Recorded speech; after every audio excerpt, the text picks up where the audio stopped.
Hey everyone, and welcome. Today, we're diving into a topic that, let's be honest, a lot of us kind of dread: performance management. But what if we're looking at it all wrong? What if we could turn it from a chore into a seriously powerful tool for growth? Let's figure out how to do just that. So, I want to start with this one simple question.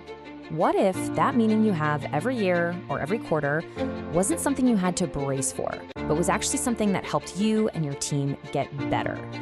What if performance reviews could be genuinely useful? That's the huge mindset shift we're going to explore. So here's our game plan. We're going to break this down into 4 key parts. First up, we'll explain the system as a whole. Then we'll get into the absolute foundation of it all, the goals. After that, we'll tackle the appraisal, which we're calling the conversation.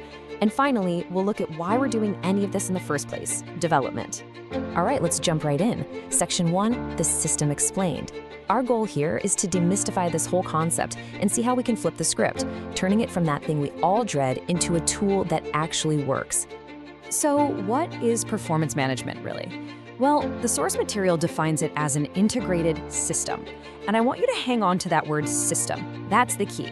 This isn't just one meeting. It's a whole connected set of policies and actions all working toward one single thing, making performance better. And this system works in a really clear cycle. There are 3 core stages. It all kicks off with developing performance goals. Next, you manage the appraisal interview, and we're going to talk a lot more about what that really means. And from there, you negotiate a development plan.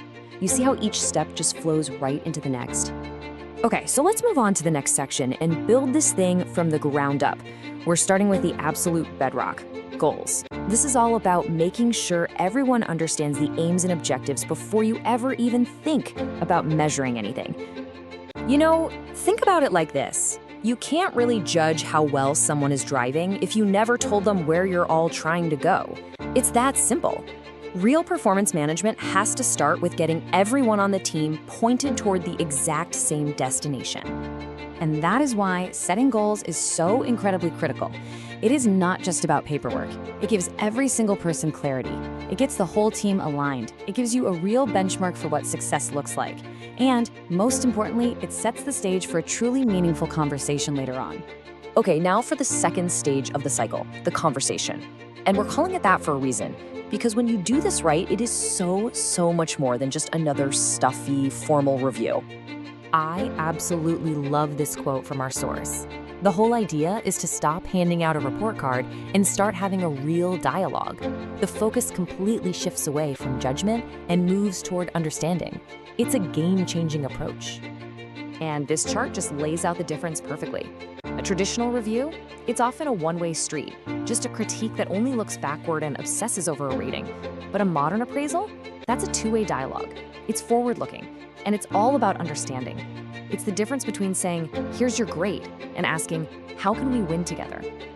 This leads us perfectly into our final, and you could argue, most important section, development. This is where you take everything that came up in that conversation and you invest it in the future, in growth, and in potential. Right, so that big conversation, the appraisal, that's not the finish line. Not even close. It's the starting gun for everything that comes next. The whole point of it is to kickstart the development process. So what does a good development plan actually look like? Well, according to our source, it's all about action. You negotiate a learning plan together. You figure out what kind of support your team members need to thrive. You pinpoint abilities you want to enhance. And you identify needs that have to be addressed. This is where the real tangible growth happens. So, as we start to wrap this up, let's just circle right back to that huge idea from the beginning. This isn't 3 separate things. It's one single integrated system. The goals set the stage for the conversation, and that conversation creates the roadmap for development. It all has to work together. And that leaves us with one final, pretty big question to think about. When you really look at how your team or your company handles performance, is the whole system built to critique the past? Or is it actually built to fuel future growth? Because the answer to that question, well, it changes absolutely everything. Thanks for joining me.